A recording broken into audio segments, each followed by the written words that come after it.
এখন রাত 12টা বাজে 10 মিনিট বাকি, 11th মে। তো 12 মে মাদার্স ডে, তো ভাবলাম মায়ের জন্য কিছু সারপ্রাইজ প্ল্যান করা যায়। তো আমি অফিস থেকে ফেরার সময় কিছু গিফট আমি কিনেছিলাম। তো জাস্ট মা এখন ঘুমাচ্ছে, তো মায়ের যে প্ল্যানিংগুলো আমি করেছিলাম সেগুলোই আমি একবার বের করে নিই, যা যা কিনেছিলাম। তো একটা ফুড ট্রি,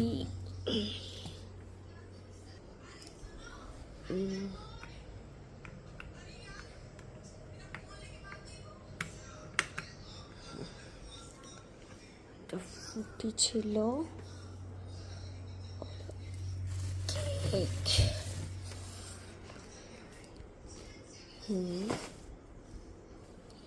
আর হচ্ছে মা আইসক্রিম ভালো খায়, তো এই দুটো আইসক্রিম।